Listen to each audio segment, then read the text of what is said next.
Pope Francis remains hospitalized in Rome. The 88-year-old pontiff experienced a worrying health scare on Friday, March 1st, 2025. After a peaceful night, according to Vatican spokespeople, the Pope is currently resting. However, the incident has renewed anxieties about his health and the future leadership of the Catholic Church. Francis's advanced age and history of medical issues have long been a source of concern for the world's 1.3 billion Catholics. Each health scare prompts questions about succession and the direction the Church might take under new leadership. The Pope's recent hospitalization, marked by moments of serious concern, has only amplified these anxieties. On Friday, Pope Francis experienced a sudden worsening of his respiratory condition. Doctors diagnosed the episode as bronchospasm, a condition that causes the airways in the lungs to spasm and constrict, making breathing difficult. The Pope also experienced vomiting, further complicating his condition. The situation required immediate medical intervention.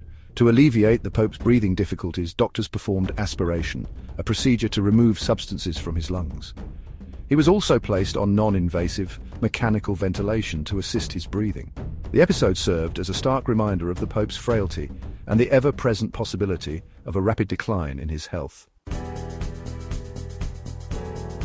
This latest health crisis comes just 2 weeks after Pope Francis was admitted to Rome's Gemelli Hospital on February 14th. He was experiencing breathing difficulties, a worrying sign given his history of respiratory problems. Doctors soon diagnosed him with pneumonia, an infection that affects the air sacs in the lungs. Pneumonia can be particularly dangerous for older adults and individuals with pre-existing conditions. The Pope's medical team acted swiftly, administering antibiotics and closely monitoring his condition. While he initially showed signs of improvement, his condition remained fragile, setting the stage for Friday's alarming setback. Concerns for the Pope's health reached a fever pitch just a week before his latest crisis. On February 22nd, the Vatican released a statement describing his condition as critical due to a respiratory crisis. The news sent shockwaves through the Catholic world, prompting an outpouring of prayers and well-wishes from around the globe. Thankfully, the Pope's condition stabilized later that day. The Vatican reported that he had responded well to treatment and was resting comfortably. However, the episode underscored the seriousness of his condition and the possibility of further complications. Section 5. The Angelus and its absence. The impact of Pope Francis's health struggles has been felt far beyond the walls of Gemelli Hospital.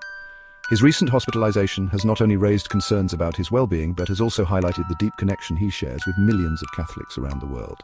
The faithful have been gathering in prayer, hoping for his swift recovery and return to his duties. For 2 consecutive weeks, he was unable to deliver the Angelus, a traditional Sunday prayer and address, given from a window overlooking St. Peter's Square. This absence was unprecedented and left a noticeable void in the hearts of many. The Angelus is a moment of unity, where the Pope's words resonate with the faithful, offering them hope and guidance. The Pope's absence from this beloved ritual has been deeply felt by Catholics worldwide. The empty window, usually a symbol of his presence and leadership, stood as a stark reminder of his fragility. The faithful, who often gather in St. Peter's Square to listen to his words, found themselves in a state of reflection and prayer, yearning for his return. The Angelus is more than just a prayer. It's a direct link between the Pope and the faithful. It's a cherished tradition that has been passed down through generations, symbolizing the unity and strength of the Catholic community. Each Sunday, the Pope's words provide comfort, guidance, and a sense of belonging to millions around the world. It's a time for reflection, for spiritual guidance, and for the Pope to address the concerns of the Church and the world. The Angelus serves as a moment of pause in the busy lives of the faithful, allowing them to connect with their spirituality and with the Pope's message. His words often touch on pressing issues, offering solace and direction in times of uncertainty. His inability to deliver the Angelus for 2 weeks served as a poignant reminder of his fragility and the potential for his absence to be felt deeply. The sight of the empty window was a powerful image, evoking a sense of vulnerability and concern among the faithful. It underscored the importance of the Pope's presence and the profound impact he has on the lives of Catholics worldwide. Section 6. A history of health challenges. To understand the gravity of Pope Francis's current situation, it's essential to consider his medical history. In his youth, he contracted pleurisy, a serious infection of the lining of the lungs. The condition required surgery to remove part of his right lung, leaving him with diminished lung capacity. This surgery has made him more susceptible to respiratory infections, like the pneumonia he's currently battling. Furthermore, Pope Francis has publicly acknowledged his struggles with sciatica, a painful condition affecting the nerves in the lower back and legs. These pre-existing conditions make his current situation all... Section 7. The People's Pope. Jorge Mario Bergoglio, the man who would become Pope Francis, was born in Buenos Aires, Argentina in 1936. His election in 2013 marked a historic moment for the Catholic Church. He was the first Latin American pope and the first Jesuit pope, bringing a fresh perspective and a pastor's heart to the papacy. Known for his humility, his emphasis on social justice, and his outreach to the poor and marginalized, Pope Francis has captivated the world's attention. He has challenged the Church to be more inclusive and compassionate, emphasizing mercy and dialogue over judgment and condemnation. His papacy has been a time of renewal and reform, but also one marked by internal divisions and resistance to change. Section 8. A timeline of concern. The past few weeks have been a roller coaster of emotions for Catholics worldwide. The faithful have been gathering in churches, homes and public squares, united in prayer and concern for the well-being of Pope Francis. The atmosphere has been one of palpable tension as people from all walks of life come together, hoping for positive news. Here's a timeline of the key events that have transpired over this period, shedding light on the sequence of developments that have kept the world on edge. February 14th, 2025. Pope Francis is admitted to Rome's Gemelli Hospital with breathing difficulties. The news spread quickly, causing immediate concern among the faithful and the general public. He is diagnosed with pneumonia, a serious condition that requires intensive medical care. The medical team at Gemelli Hospital has been working tirelessly to provide the best possible treatment. February 22nd, 2025. The Vatican announces that the Pope's condition is critical due to a respiratory crisis. This announcement sent shockwaves through the Catholic community and beyond as people feared the worst. Later that day, his condition stabilizes, bringing a sigh of relief to millions. The Pope's resilience and the efforts of his medical team provided a glimmer of hope during these trying times. March 1st, 2025. The Pope experiences a sudden worsening of his respiratory condition, requiring aspiration and non-invasive ventilation. This sudden turn of events reignited fears and concerns about his recovery. He is currently resting comfortably under the watchful eyes of his dedicated medical team. The situation remains delicate, but there is cautious optimism about his recovery. These events have unfolded against a backdrop of growing concern for the Pope's health and the future of his papacy. Vatican officials and cardinals have been in constant discussions, preparing for any eventuality while hoping for the best. Each day brings with it a mix of hope and anxiety as the world watches and waits.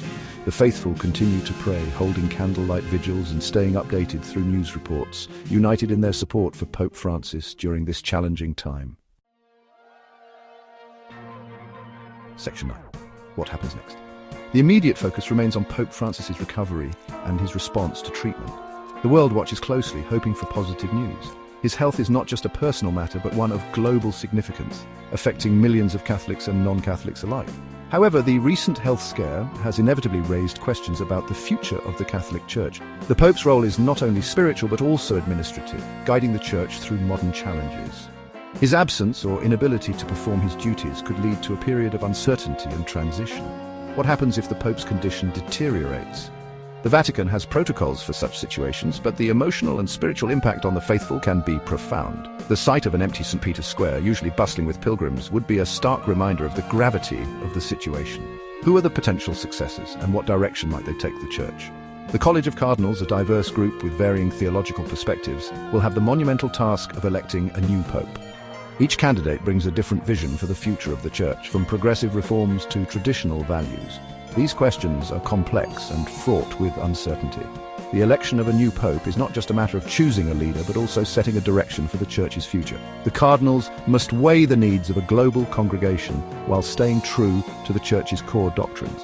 The College of Cardinals, responsible for electing a new pope, is itself a diverse group with a range of theological and pastoral approaches. Their decision will be influenced by various factors, including the current socio-political climate, the needs of the Church, and the spiritual guidance they seek. The next conclave, whenever it may be, will be a pivotal moment for the Catholic Church, shaping the faith of over 1 billion people worldwide. The white smoke signal from the Sistine Chapel will announce the election of a new pope, a moment of great anticipation and hope for the faithful. For now, all eyes remain on Rome, praying for the Pope's recovery and bracing for the uncertainties that lie ahead. The world waits with bated breath, hoping for stability and continuity in these challenging times. The future of the Catholic Church hangs in the balance, and the coming days will be crucial in determining its path forward. Please like, subscribe, and share for more content like this to help me grow my channel. Thank you for watching.